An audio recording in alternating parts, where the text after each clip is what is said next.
Hi, hello, and welcome to another episode of The Dunker Spot. We are part of the Yahoo Sports Network. I am your host, Nekias Duncan, and joining me as always is my co-host, the always excellent Steve Jones Jr. Steve, how are you doing, sir? Balloons! Okay, we have an abbreviated ludicrous reference, which means one, I am losing my marbles, but two, we have a guest coming back to the program is the great Sam Vecenie of the Game Theory Podcast. Sam, welcome back. How are you doing? So, guys, I have to just start here. So I know you guys just had your 500th episode. I think I'm 501, right? And the reason that I love this show, and I've told Nekias this privately, like, this is really the only basketball show that I will, like, watch or listen to or anything like that, because I don't like having opinions, like, infiltrate my own process, right? Mm-hmm. But when I get on the call, and this is such an encapsulation of why I love the show and why I listen to it, you two are just losing your minds laughing, like, off air about Nekias, being interested in the Utah Jazz. And I think that that's why, like, this show has been so successful and why I love it so much. It's like, it's not just like for people who wonder, is this just like some fake thing, like, on the internet, these two guys, they're, just co-hosts and nothing. No, these guys are real. They're having fun off air. This is great. The chemistry is valid. I promise you. Congrats on 500, guys, and hopefully for 500 more. Thank you for that. We're going to have many more Utah conversations, I would imagine, probably on this podcast, much to the chagrin of Steve. But I do appreciate the kind words and the well wishes. We have a very, very basic premise for the show today. We are doing a rookie intrigue draft. We are selecting 5 rookies apiece. Not necessarily who's the best, not necessarily who's going to have the best career, though it can be that if that's part of your reasoning. It is just, who are we excited to watch in this upcoming NBA season? Our great producer, Sarah, has a name randomizer ready for us so we can determine who's going to get the top pick, because Steve always, accuses me of cheating when we have drafts and things. So this is not going to be my that's funny. Once again, what do you know? Somehow it lands on Nekias. Oops, that is very funny timing on my part, but I can't say I didn't do it. So I am scot-free, but it looks like I'll be selecting first. And so to kick this off, we're going to see who gets the second pick. Who's 2 and 3? Jeez Louise. Hold on. We go. It's me! There we go. Steve will be selecting second, which means Sam will be picking third, and then fourth. This is going to be a snake-style draft. Cool. So I was talking to Steve a little bit before the show, and it's like, whoever gets third, they just get 2 of the top 4 if they are intrigued by the top 4. We're going to see. We haven't discussed our picks naturally. But this should be a fun time. So without further ado, we're going to tap into the draft. Steve, did you have a thought before we got going? I was going to ask a question.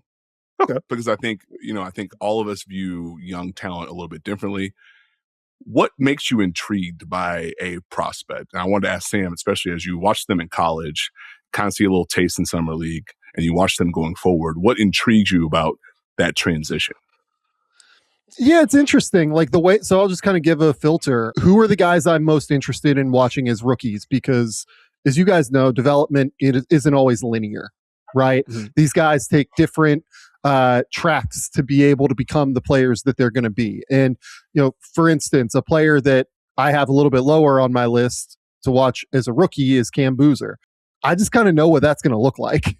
Like, I know that his process is really high level, that he thinks through things at a genuinely elite clip in terms of the way that he's able to process the game. He's going to make the right decisions as a passer. He's going to shoot the ball at like a 35 to 40% clip. I think there's some margin for error in that range. I think he's going to be able to make great decisions in terms of shoot or pass. And I think that he moves incredibly well without the ball. Whereas somebody like Caleb Wilson, I think he's a little bit less of a complete player right now. Defensively, it is hit or miss from time to time, especially in terms of rotation and his awareness of what's happening on the court. I think that his on-ball defense leaves something to be desired from time to time. So a lot of the time, just in terms of the word intriguing, right? What I'm watching for is, okay, I have all of these notes, that I've taken while these guys played high school basketball, where they took where they played college basketball. Are they improving? Are they showcasing real room for growth? Are they showcasing that they're getting better at the things that they have to get better at? Otherwise, are they stagnating in some way, shape, or form? So that's when you say the word intriguing, that's what my mind goes to. What about you guys? I mean, I'll answer my own question. I think for me, it's like their context is important. Like what kind of team they're on, what's their runway, how important are they to a certain thing for a team? Like, okay, AJ in Summer League was one thing. If that looks the same as far as like scaled down, you can do some of this, but we have help around you. Does that pop more? Like, are you able to kind of do more things defensively? Like Morez Johnson Jr., like, do you pop because of the things you do defensively in an NBA context? Like, is there opportunity for Braden Burries to kind of do way more? Like, I'm always intrigued to see, okay, your skill set dictates this, but your team may need this. Are you able to expand on that? Are you able to fill that need? Are you able to find a level of consistency? What's your niche? What's your role? What's your opportunity? Can you find something that sticks early? And then can you build on that? So that's kind of where my mind goes to, okay, I'm intrigued to see your talent level is X, your skill set is Y. We know you can do this, but what do you do every single night? I love that answer. I would say for me, there is naturally a baseline level of intrigue because unlike Sam, I'm not watching a bunch in college right now. So like Summer League is a lot of my firm introduction to a lot of these players. So I'm always just like, okay, what can I learn about these players in general? And I think to bounce off of what you said, Steve, I am intrigued by like the context and the overall opportunity. Like how well are these players going to translate to the NBA level is like one broader question. But like based on what the context is, based on where they're going to slide into the rotation, based on what the teammate talent is like, et cetera, how quickly is that transition going to happen or translation going to happen? How smooth will it be? That's where it kind of goes for me. Like who's actually going to have an opportunity to showcase what they can do? And so that's where like Braden Burries was brought up a little bit earlier. Steve and I talked about him during Summer League, super in on what the Summer League experience was for him. Within the context of this draft, he's lower on my list because the Bucks have 87 guards and it's less, I don't think he's going to be good, and more, okay, is he playing 28 minutes? Is he playing 17 minutes? Is it going to be 12 minutes and then somebody gets traded and then in the second half of the year, I'm watching him a lot. So I just don't know where that part is going to land. So the opportunity piece, Steve, I love that part of your answer in particular. Like that's where a lot of this came down for me. Like who's actually going to get a chance to showcase some stuff. Yeah, I love it. So, all right, from there, let's roll into the draft. I have the He can't wait to make this pick. He can't wait to make this pick. Look at his face. He's glowing right now. Oh, man. I tell you what, it brings me no great pleasure to depart from a Sam opinion like 5 minutes into the podcast. But the number one pick for me is, in fact, Cam Boozer because of how well he processes the floor, because of how good he is. I am excited to see what he looks like in this Memphis context. As Steve and I talked about on Tuesday, we power ranked the non-playoff teams in the Western Conference. I had Memphis, I think, third on my list because I like the collection of talent that they have. I like the system that they're going to be running. I think they're going to get a little bit more buy-in collectively with what they're going to run. I'm excited to see what Cam Boozer next to Zach Edey looks like. I'm excited to see what Ty Jerome pick and roll with Cam Boozer is going to look like. And just his general versatility offensively and how he's going to be moved around the board. And so in addition to him being very good, I think there's a team context that should accentuate what he does. There are players around him that should be able to grow with him, like him plus Cedric Howard. We saw flashes of that in Summer League of how good that can be. And now we're just going to get a full slate of regular season basketball to see those two guys grow together. And so Cam Boozer is where it starts for me with top billing. Yeah, for me, it has nothing to do with Cam Boozer. I love Cam Boozer as a player. I think he's fantastic. It's more, I just I feel like I know what that looks like because I've watched him since he was a sophomore in high school, right? Yeah. So where it's like less interesting for me, I can totally understand why it's so interesting for you because I think he's going to be awesome. To bounce off of what you said, though, what's most interesting to me is that I want to see how the Edey Boozer combination works because I think they could do some really fun stuff running like 4 or 5 ball screens with Boozer as the ball handler. I think you could do some really fun high-low actions with them. I think that you could really just have a team kind of ass kickers. Like they have Zach Edey, they have Isaiah Stewart, Cam Boozer's super physical. Like I kind of think they're going to be miserable to play against in the regular season this year if Edey is healthy, because those dudes are physical as hell and nobody's going to want to deal with all that like just force being put on them night after night in the middle of like December and January and February in the regular season. Are they just going to lead the NBA in gore tots? Oh gosh. I figured I'd toss the question out there. Steve, go ahead. I was going to add on to both of y'all's points. It's the versatility he showed in Summer League that made me excited as far as how he can be used within the Memphis offense and what that could mean as far as being on ball, being off ball, being used in different ways. And I think that can open a lot up. So good choice, Nekias. Not surprised you went there at all. I feel a lot of pressure with this number 2 pick, but I am the most intrigued to watch AJ Debonta is going to be my pick first. And I think it's because of his skill set and his talent. I think the confidence and force that he plays with, the way he kind of glides driving wise, his ability to get to his own shot, but that being in a Washington context that doesn't need him to do that all the time. So, like, obviously, they're going to have to do a lot better defensively to take care of his ability to get out in the open court. But if you have a Trae Young and you have an Anthony Davis, they're kind of pillars, so he can kind of fill some gaps. So you can grow within our like what we think you can hit ceiling wise without us needing you to do it all the time. And so that's my intrigue level there as far as, okay, you can get to whatever spot you want. You can change directions. You can set up your drives. What happens when you do that on a swing? What happens when you're out in the open court? What happens if it's a kick to you? What happens when someone's screening for you? So I think watching him be able to grow into a team that needs him to be really good without handing him all of the keys is very fun. Mm-hmm. And so that's where I'm like, the comfort that I think he displayed in Summer League is where I'm intrigued to see what it looks like in the regular season. So I'm going to go with AJ Debonta. Yeah, and to bounce off of that, Steve, what I'm interested in most is actually what happens when he doesn't have the ball.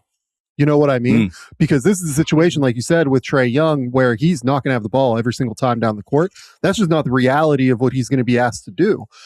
At BYU, everything ran through him. At Utah Prep, everything ran through him. Basically throughout his high school life, because of who he was as a player, everything ran through AJ Debonta, right? So is it a situation where he gets easier looks by playing off of the ball and doing exactly what you said? Like, man, he could be so elite at attacking closeouts off of like swing passes. He could be so great out in the open court. We know that already. Okay, what does it look like whenever he's the third option on the court because Anthony Davis and Trae Young are out there? That's the kind of thing that we don't know yet about AJ, and that's why I'm very, very interested in what AJ looks like in this specific Washington situation. I think AJ's going to be pretty fun in that spot, but I'm right there with you. Like, what the off-ball utility is going to look like should be pretty interesting. I'm also just generally curious, one, where the pull-up three lands for him, because he took a lot during the Vegas Summer League portion, and just where the defense lands, because he has the tools. I will just say kindly, there have been varying opinions about the AJ Debonta defense experience based on his long season in college. And so I just want to see for myself when we get to NBA action, how good or bad he's going to be on that end. And now we swing it back to you, Sam, as you have the next 2 picks of the intrigue draft. You guys left me the number 1 and number 2 on my board. So thank you for that. I appreciate it. This worked out really well for me. Well done. The number 1 player on my board is Caleb Wilson.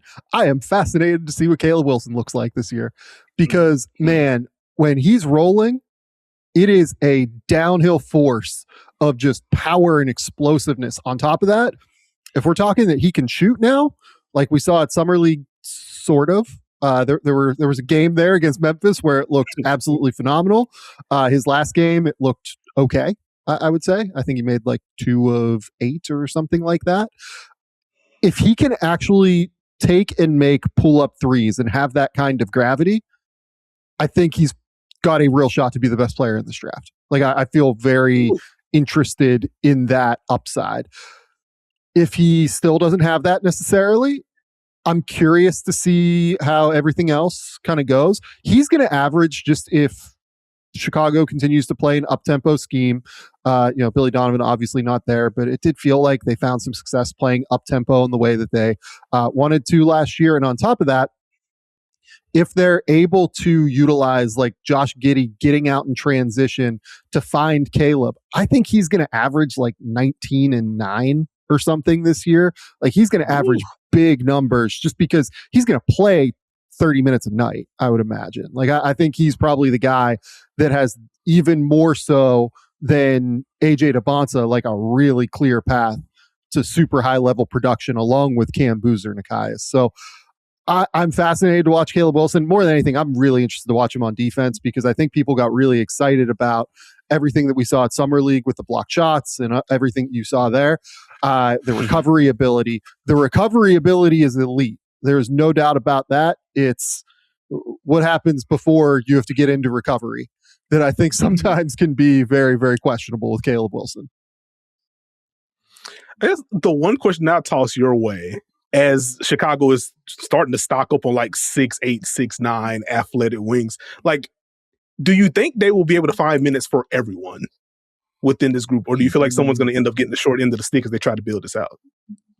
I mean, like, I'm just kind of assuming that Noah Essengay is going to be the one who like doesn't play a whole lot just because I think he's not really ready to play yet based off of what we saw at Summer League and based off of what he looked like in his pre-draft year. And then B, he wasn't drafted by this front office alignment. Like Bryson Graham and Steven Mervis, like those guys didn't draft Noah. So like I assume that they don't have the connection to him that the AK, Mark Eversley combination did. So without that kind of connection, I have some real questions as to how connected they are to Essengay at this point. Okay, that's fair. That's fair. Steve, did you have anything on Caleb Wilson? No, I think it was nailed. Because Okay. I know there's a whole nother pick for Sam, and I also have to think of my pick. So, no, I'm good. Fair enough. Well, Sam, to kick off the second round, who do you have? Well, I'm going to keep it easy. I'm going to take Darren Peterson. If these two hadn't fallen to me, I might have gone outside the top 4 at number 4. But I think that with Darren Peterson, it's exactly what Steve opened the show with. It's the team context, right? Because for Utah to reach its ceiling, so much of it is now Darren Peterson. Like they're pretty, I wouldn't say they're locked in on what they have, but they're paying a pretty substantial amount of money right now for this roster based off of the idea that Darren Peterson can be a number 1 option, or maybe Ace Bailey has some equity there as well. We know Lauri Markkanen isn't quite a number 1 option on like a title team. We know that Jaren Jackson isn't a number 1 option on a title team. I love those guys as number 2 and number 3. I love the depth they've built with guys like Bryce Sensabaugh. Even like, Kyle Filipowski is like a really solid third big who can play the 4 and can play the 5 and moves intelligently without the ball and can shoot it and can do a whole lot of different things offensively. I think this roster is really well set. It's just beckoning for that number 1 option. So I'm most fascinated this year to see what kind of flashes we get from Darren Peterson that can make you buy into him being that number 1 guy to really accentuate Utah's build long term here. I like it. Go ahead, Steve. I was going to say, I love the fit as well, as far as his skill set, as far as being on ball and off ball within what Utah wants to do, and how Utah will just, Will Hardy will take the best of what you do and make it fit within everything, and we can invert things. We'll find a way. So I think that marriage is going to be really good for Darren Peterson, especially with what he's been able to show as a reminder of, I can drive, I can play make a little bit, I can open things up. So it's a good blend for me. I think that's going to be really, really fun to watch. Salt Lake City, we're here for you, apparently. Yes, we are. Steve, I'll say this too as well. Like, I love the offensive fit with Keontae George and Darren Peterson. Like defensively, I have some questions in terms of just what that'll look like.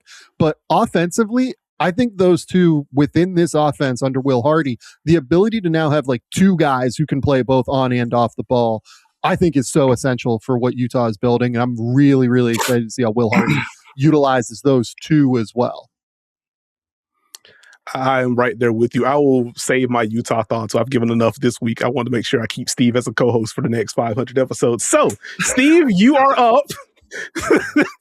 Who is your pick in the second round of the Intrigue Draft? It's funny because you become Utah fan and then I become non-Utah person. And that's just not true, but we can address that later. I'm going to the left. I'm going to take Yaxel Lindeborg. I'm going to go ahead and say I'm intrigued to see what he looks like. I think he does a little bit of everything. He's going to a Golden State team where doing a little bit of everything could mean a lot. What does that marriage look like as far as him being able to fit in with that context? Can he kind of hit the right notes defensively consistently? And what does that mean? Can he elevate with his ability to kind of make good decisions when he's spaced, to be able to knock shots down, be able to drive? Can he use him as a screener? Like, I think his total skill set can fit what Golden State likes to do as far as just being a smart basketball player, being someone who doesn't really have a ton of like, you really can't do this, has some dog in him. But I think the defense has to hit at a certain level for him to nail all the notes in Golden State. But if you're telling me they add someone who can drive, who can shoot, who is smart, that's literally what Golden State wants every single night. And they need him to kind of hit a lot of the notes. So I'm intrigued to see how Steve Kerr wants to use him, how he fits in with the Warriors team.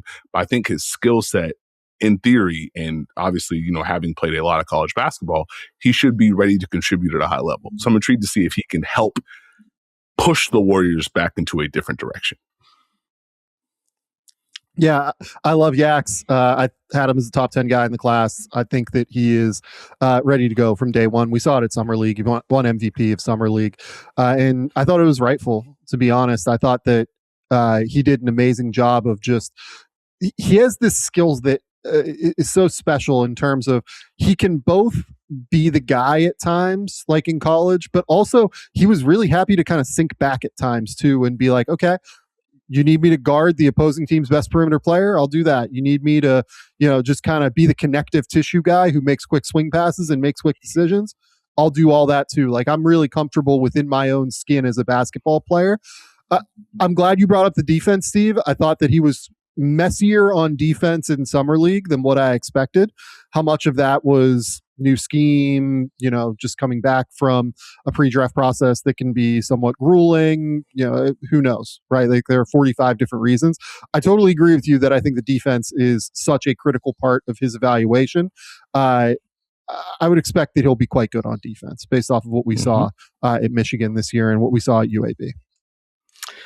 I would imagine Draymond's not going to let him slack on that based on some of the barbs we've seen between those two during the summer process. But I'm super excited. And those two, those personalities are going to be really fun. Not in a bad way. Like, I think those two could have some like real fun together with the way that they both talk, man. They both really talk. Yeah, they're going to feed off of each other. I'm so playfully mad at Steve because Yax was 4 on my board, and I was so excited to lead off this selection with him. But that's fine. I'll continue down my draft board since I have the next two. One, someone that I spoke about a little bit earlier this summer with Summer League reactions. I'm just kind of in on the Cameron Carr experience in LA. I think his blend of athleticism and shooting is going to be very fun for that team. I did dig deep. Give me a wing that can fly and a wing that can shoot, and I'm just kind of in, and he seems to do that. And you're telling me he's going to be playing alongside Luka Doncic, assuming that he's going to have to gain some weight, get stronger. If we're talking about the long-term projection. But a Luka Doncic that likes to throw these hit-aheads, can find cutters, can find guys in the corners, in particular, if you put 2 on the ball against them, he can fire those live ball lasers. Cam Carr can knock down shots. I love the utilization of Cam Carr during Summer League. A whole lot of pin downs, let him curl and get downhill, was able to attack, got into some touch finishes in the middle of the floor, was a dribble away from getting into some legitimate rim attacks. He took some movement threes during Summer League as well. So I'm just like, hey, if there's a legit off-ball utility, if there's transition value and just overall athleticism here, he just seems like a really fun long-term fit. And so that's where I will start with this. Sam, I'll ask you, like, what are your overall impressions on Cam Carr? I love the offensive fit. I think it's an amazing fit next to Luka Doncic and Austin Reeves. I could not agree with you more. He's going to have to guard, is the reality. Like, he's going to have to get stronger and he's going to have to guard. Now, he is like 6'4" with a 7'1" wingspan. He is very long, very toolsy, has a chance to be okay on defense. But what he has to do is he has to play with better bend. He has to be able to access that bend. Because he's so long, he also kind of has high hips. And I think he can just get really displaced a little bit too easily. And, the positioning was not always there at Baylor. Again, another guy with like crazy recovery ability who could get steals and could get weak side blocks and could make all sort of awesome plays. But the key to him getting playing time this year is going to be the defensive end, in my opinion. The offense, he'll make 36, 37% of his threes, if not higher. He's going to be able to get out in transition as a good partner with Luka Doncic. It's the defense for me to see if he's going to be able to play night after night. No, I like the way he was used. As far as like to Nekias' point, like, okay, I can see the vision of how he can help the Lakers, especially, with shout out to my guy, Ty Abbott, running him off all the staggers and screens and getting him handoffs. Okay, let's see what he can kind of accomplish in those scenarios, because those will be a little bit more realistic on the big team. But I think I agree. The defense is going to be at a certain level for him to kind of pop and hit the ceiling that I think people would want him to. But it's a good find for the Lakers. So 2 thumbs up. Good job, Nekias. Is it my turn or is it still your turn? No, I have the second pick. I'll go quick on this one. Going to be very on brand, as if all of my picks haven't been on brand so far. I'm going to go Allen Graves in Toronto. I knew it. I knew it. Look, I have Allen on my board, so I'm genuinely in on this with Nekias. Steve, I almost brought back the old hashtag from, I think, season 1 or season 2. When talking about all the Memphis rookies. I'm not going to do that to you since we've already talked about Utah. But Allen Graves, very good at basketball. High IQ, can pass, can finish, can defend, can fly around off the ball. I love some of the rotations that he was able to make during Summer League this year. And you add him to this nucleus in Toronto that already has Scotty Barnes on the super high end, Kylie Murray-Boyles, who I couldn't be more excited about. Now you're adding Allen Graves to this mix. He shot well from 3 in Summer League. Like, I'm curious to see what the overall volume and how defenses are going to treat him on the NBA level from that end. So I don't know how often we'll actually get to see like Graves plus CMB plus Scotty together in any lineups. But selfishly, I would like to see at least some stretches of that. Like, give me an early second quarter bit or mid third quarter bit with those 3 on the floor. Just let them fly around defensively and just make high IQ plays. That would be the abbreviated version of why I'm intrigued to see Allen Graves. Just a really good basketball player. Really smart basketball player. I'm fascinated to see how the athleticism translates early on. If there's an adjustment period in terms of just, I'm dealing with these athletes night after night after night. I actually like him way more on offense than I do on defense right now. I think that he makes decisions so quickly. He's so good at screening. He just has this intense, innate understanding of space is the easiest way to put it. He understands where he needs to be in order to be the most dangerous version of himself on offense, and he makes those quick decisions. Defensively, I think he's really good at the chaos rotation. I think he's really good at making those like quick split-second decisions. It's, okay, can he guard on the ball? If a team gets him in a switch, is he going to be quick enough to be able to stay in front of somebody? Is he going to be able to consistently deal on the block? Like, if he ends up having to play some 4, maybe even like he played actually a lot of 5 at Santa Clara. That was his main position, like 80% of the time. And in games where Jakob Poeltl is out and they start calling Murray-Boyles, is he the backup 5? I kind of think he's the backup 5 right now, or at least the third string 5. Let's go with in games where Poeltl misses, and bigs miss games, that happens. So I totally agree. Like, Allen Graves wouldn't have been my pick this time. He might have been my pick coming back, Nekias. So I think this is a great pick. I totally get it. I just could not lose him and Lex. I like being in the middle of Nekias and Sam. I feel like I'm just like a buffer. Like, I'm just like the perfect buffer. You never know if I'm going left, right, but I'm just in between those two, so it's fun. I would like to see, like, Allen Graves totally enjoyed his summer league. I'm imagining, what if we saw like Scotty Barnes, Colin Murray-Boyles, Allen Graves, and insert player whose name we can't necessarily say at certain points in time. You know what I mean? I see. Plus guard. You know what I mean? I'm just throwing it out there. Yeah. Okay. I'll get to my pick. Grady Dick. Going with That's the one. I'm going with Mikael Brown Jr. as far as intrigue goes. And a lot of this is the context. I think what you see from Brooklyn is we need you to be really good. Him and Yegor Diemen being able to kind of just do different things. But I just like his feel for the game. I think offensively, you saw just the flashes of like confident ball handling. Drives, he'll have to get a little bit more physical, but like willingness to drive the basketball, comfort to get to his spots and shoot and get the step back or the pull up. But the defense is what kind of intrigued me as far as just like the effort and the mindset to understand, okay, maybe I can make some of these like efforts to communicate. Maybe I could be active off ball. Maybe I could be in the right position to disrupt passing lanes. And so if you were having that kind of blend within like an opportunity in Brooklyn to play a lot of minutes and grow within that, I want to see what that totally looks like. So can that defense grow to a certain level? Offensively, can you find the comfort because you'll have the opportunities and you're going to have someone who can drive, take pull-ups and shots, make the right reads and pass, and then have enough defense to now elevate. So for me, it's like, this is a good opportunity to see how good you could be. I think the reps will pay off down the line. I mean, we're assuming he's starting day one, right? Like, that's what I'm imagining here. He's definitely better than Nolan Traore, in my opinion. So I'm guessing that he starts next to Jaeger. Look, an absolute home run hitter. Michael Brown's best plays are as good as anybody in this draft class outside of the top four guys, probably. His worst plays make you question whether or not Jordi Fernandez is going to like bench him for entire second halves because he's just an absolute home run hitter is the reality. And I don't mean that as a slight. He has vision that other players like just can't be taught, right? He sees things on the court that other guys just don't see.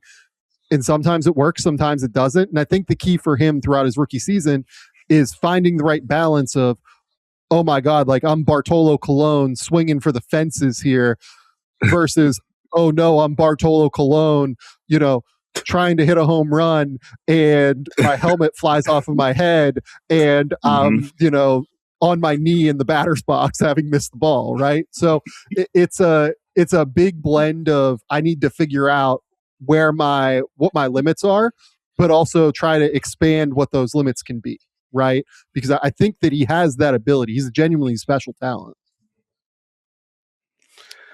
That might be the first and maybe only Bartolo Colon reference that we have ever gotten on the Duncan Spot podcast through 500 plus episodes.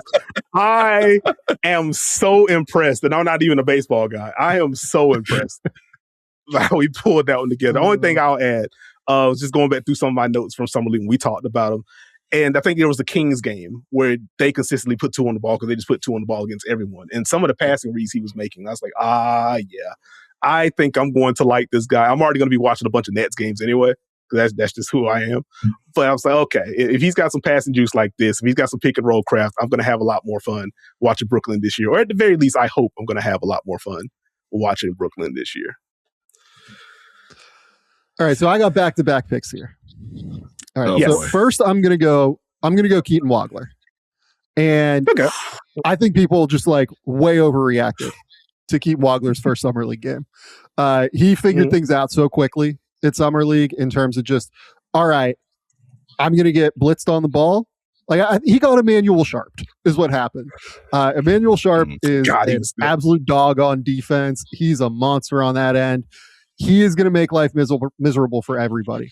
But also, the Kings like blitzed the ball like crazy and just asked him to make the right reads. And he just made the right short roll passing read like every single time. He's a super unselfish player. He's always going to make the right decision. He's always going to be the guy that is trying to, advance the cause of the team versus advance the cause of himself. And it's going to be funny whenever I make my next pick, how to compare and contrast these two players.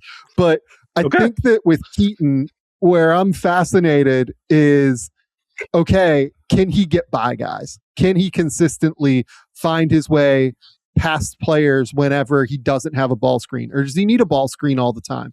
How much do the Clippers utilize him off of the ball is another question for me. I thought that a lot of his best success at Summer League came being utilized in off-ball actions where he'd come up and then maybe catch a ball screen, right? Get him on the move a little bit early so he can actually utilize that athleticism he has. He's a genuinely special basketball brain. He is a guy that is all about making the team better. I love that the Clippers drafted him at number 5. It would have been my pick as well. And I think he has some runway here to really try to figure out who he can be as a player. I like this selection quite a bit. Like, this is someone that I was at the Kings Clipper game and wrote about it for Yahoo Sports. And it was a game where, again, a lot of people were like, what happened here? And I wrote, like, some of these drives, he wasn't able to generate separation, but also made sure to note he did get blitzed a bunch and he got off the ball. Like, I was kind of mapping what some of the velocity on some of those passes were, but generally made the right decisions. And I know that I liked how they were able to try to move him off the ball a little bit, get him some catches on the move. And as Summer League went on, as you already mentioned, Sam, we saw more of that and he looked more comfortable. He got a little bit more aggressive and you got to see more of the blend of what he can be. So I like it. I'm right there with you. Steve, Jeff Keaton thoughts? Well, real quick, like when I talk to the Illinois staff, what they say is like his best skill is his ability to solve problems. Like he figures out what the defense is doing and how he has to adjust better than anybody. I'm sorry, Steve. Go ahead. Oh, you're good. Shout out to the Illinois staff. I think it's just, I like the fight that he had as far as trying to figure it out, trying to figure the physicality out, trying to find a way to make an impact in different ways. That's valuable experience. It may not be the thing that gets all the headlines Summer League wise, but that's good stuff. What is your next pick, Sam? All right, I'm going Darius Acuff next. And look, I get it that,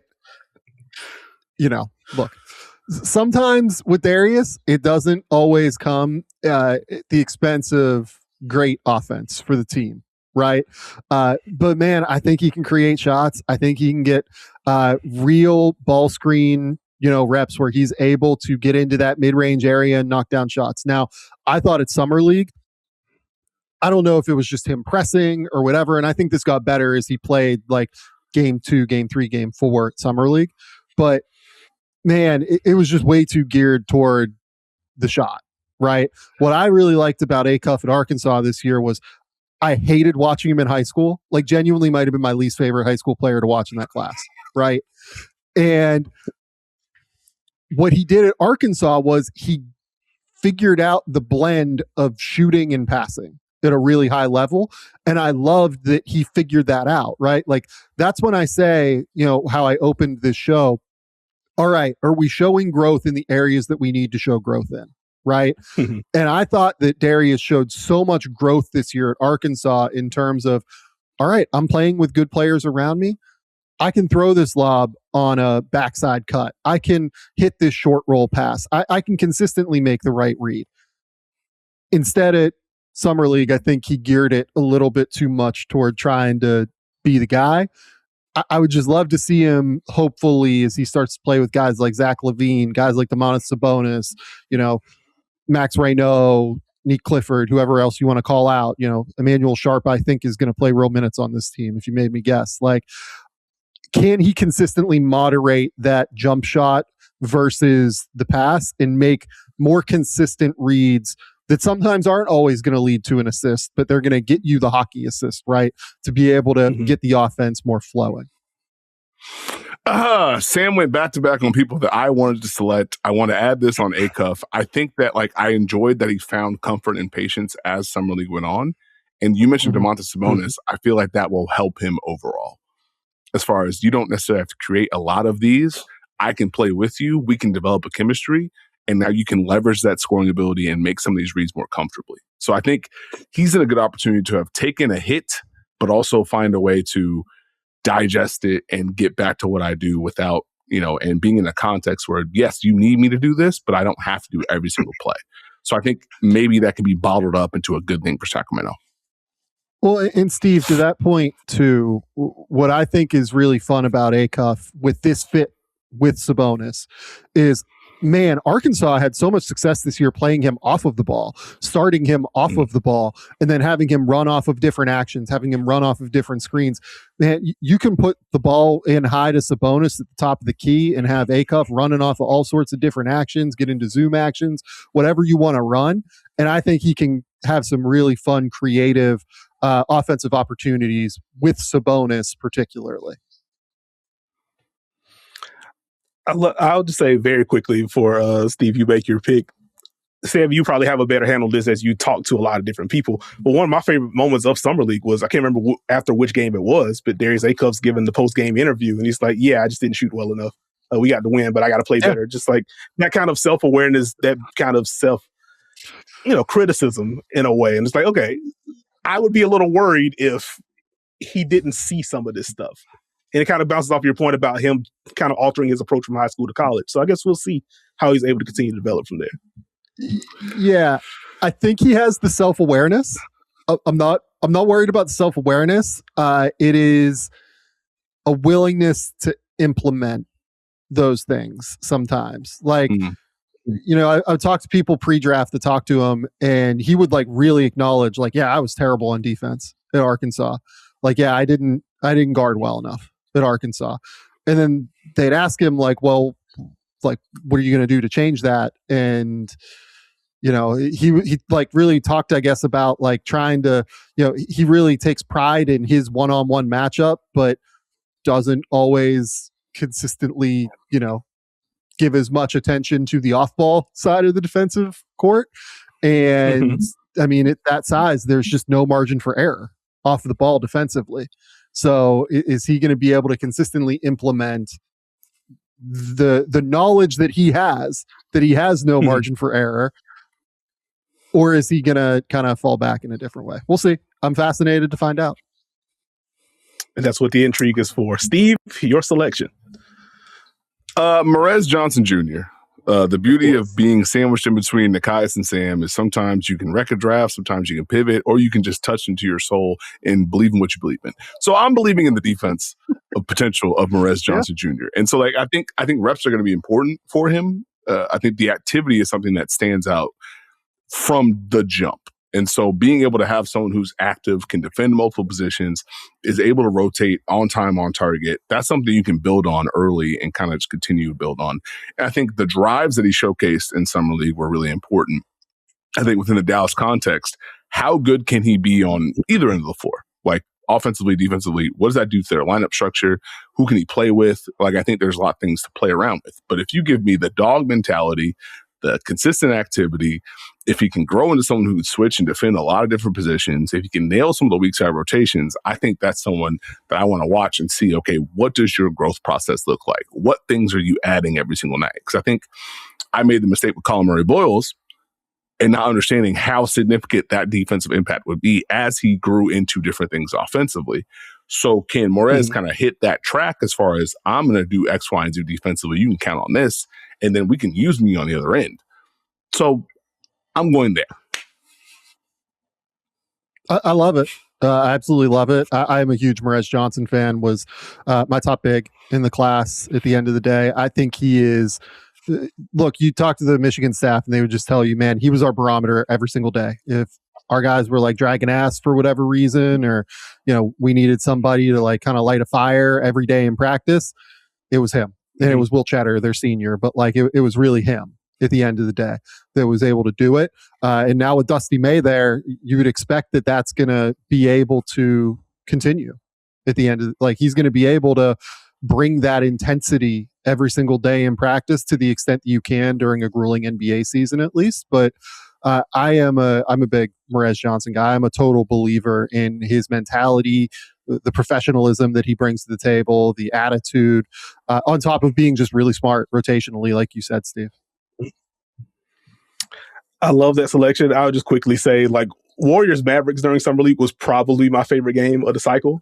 Just watching him and Jackson Lindenberg just take turns making highlight plays on both ends of the floor is just a whole lot of fun.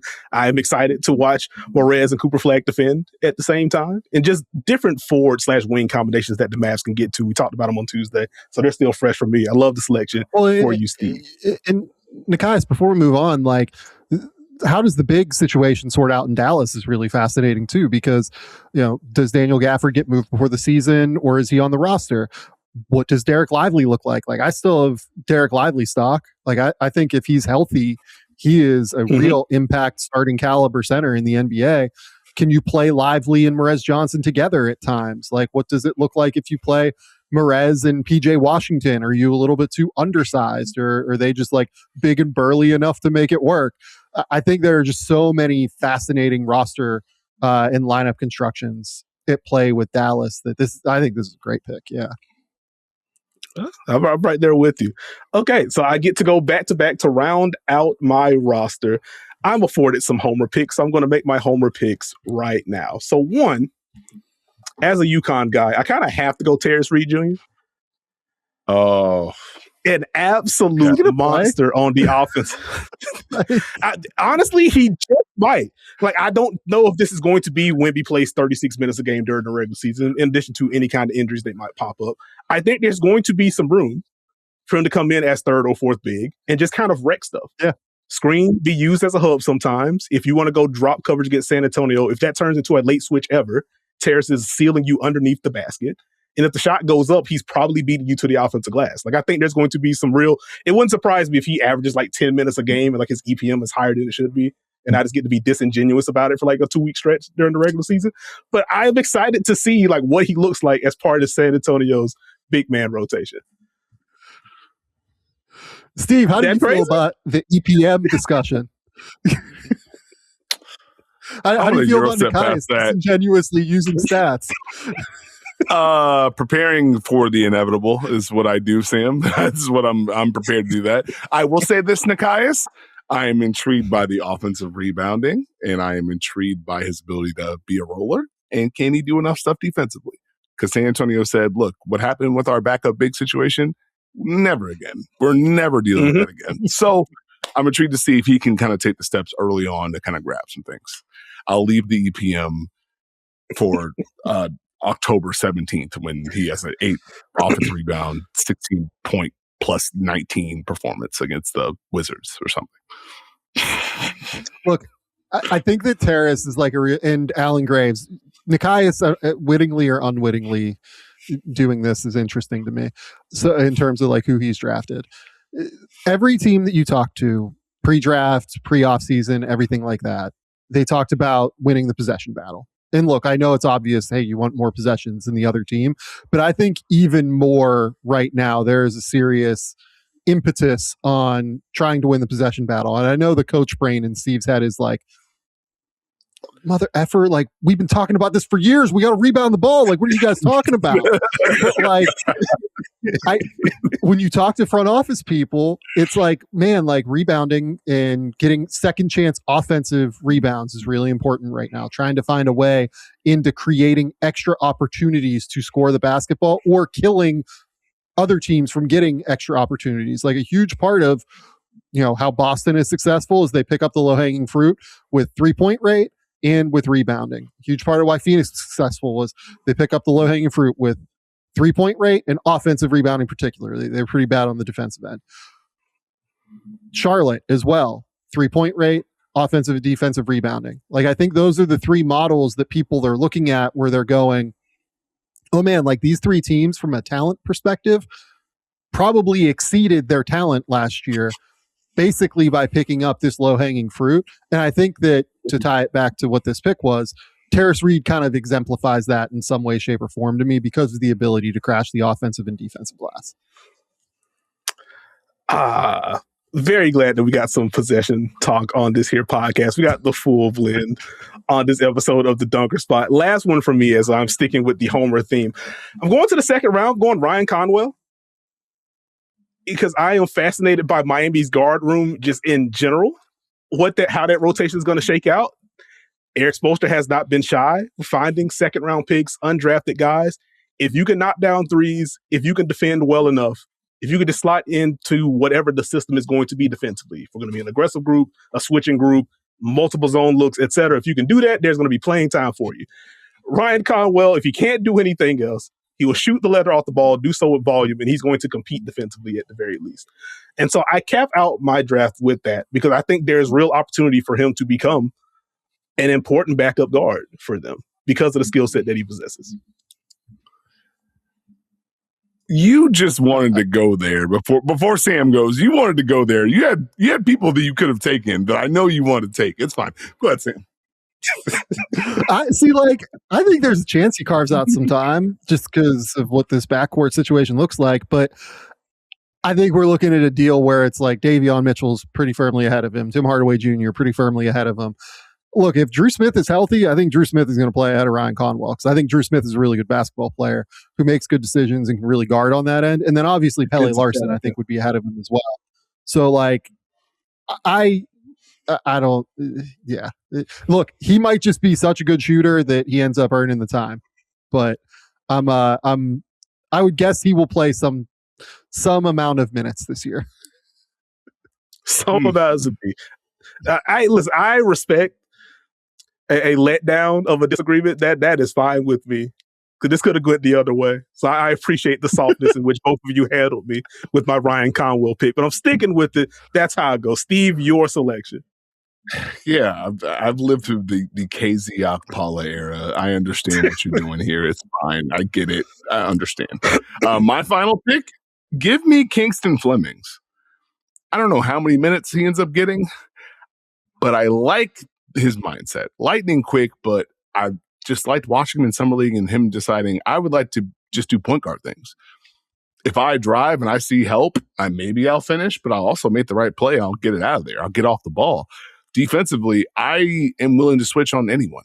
So whoever is here, on ball, off ball, so many possessions of him just switching onto everyone. And then it's like, okay, that's transferable. Now, obviously, teams might decide to attack him a little bit more.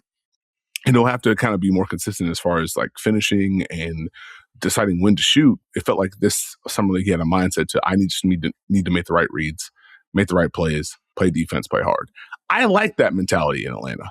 And so I kind of want to see what he looks like if he gets the minutes he could and how that transfers. What does he do every single night? Does the defense ramp up? Does the speed of his drives ramp up? Does he understand when to finish? But I like what he put together. The activity, the ball pressure felt consistent. I think if you are able to just do your job offensively, a lot of young players don't necessarily do that all the time. So I'm intrigued to see, okay, how do you build on that and add confidence with what we've seen scoring-wise or what we've seen playmaking-wise, and just, do you get it? If you get it already and you're saying, hey, I like Chris Paul, but I'm a lot faster, what's that look like? I'm intrigued. Think fast, play fast. Like that's the two things that Kingston Flemings brings to the table. Like if you have the ability to play at hyperspeed and you have the ability to think at hyperspeed, I think that tends to be a pretty successful NBA basketball player at the end of the day. And Kingston can do those two things. Now, the shooting from beyond the 3-point line and the finishing at the rim, those are the two, like, just skill set questions. Like you look at his gathers going to the rim because he has kind of a slighter frame, he has shorter arms. Is he going to be able to maximize that ability to gather to the rim in order to be able to get there and be able to beat contests before they actually arrive to the rim? Right. And then as a shooter, like, we'll see where the 3-point shot falls, but he's comfortable from the mid range at least. I assume he's going to be like a 15 to 20 minute per game backup point guard this year. So I think that he'll probably end up having a pretty important part of what Atlanta does. Oh, no, I love that. No notes on the Kingston Flemings pick. That's a good stuff. All right. So I'll close this thing out. I went like so chalk, guys. Like I feel egregiously bad about doing this. Like, I feel terrible about this, but I think that, like, when we had the conversation earlier about Braden Burries, like, not being sure where he's going to settle in, I think Braden Burries is going to be their most important guard this year. Like, I think Braden Burries is. I think Braden Burries is really good at basketball. Now, like, is Tyler Hero on the roster the entire year? We'll find out. Is he long-term for Milwaukee? We'll find out.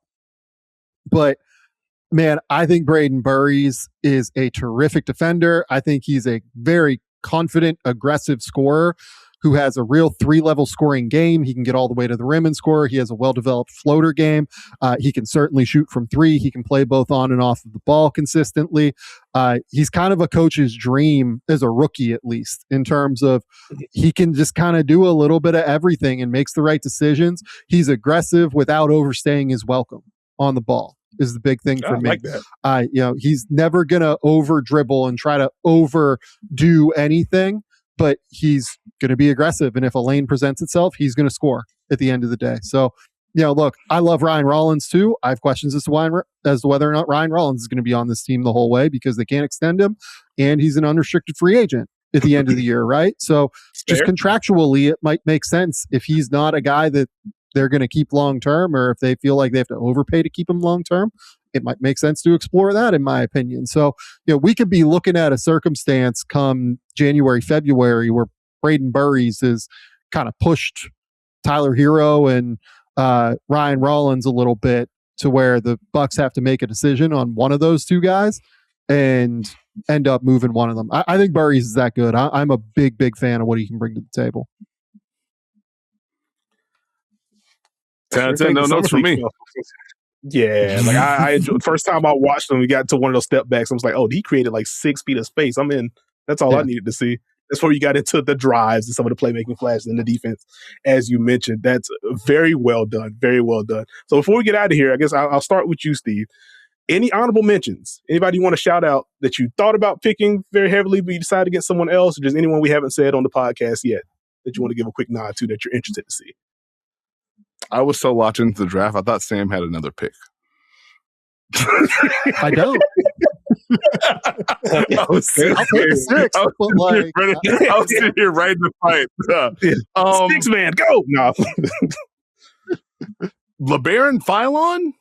Look, I know the context is going to be a lot different because, LeBron James exists, but he's just had a presence offensively that jumps off to me every time I watch him. And can you do some of that with this team? And if you do some of that with this team, what's that look like? And that's probably the number one for me. And then I think I had the same vibes about Ibuka Okori in Detroit. Can you tween Hezzy your way into a vibe there? I was so surprised you just didn't flat out pick him. I was shocked you didn't take Braden Burries, Nekias. He's definitely going to try. It's going to happen. Burries is on my board. It was just I just don't know how the early rotation is going to play out for Milwaukee. That was the only thing. I'm in on the experience overall. That was kind of the only thing holding me back on him.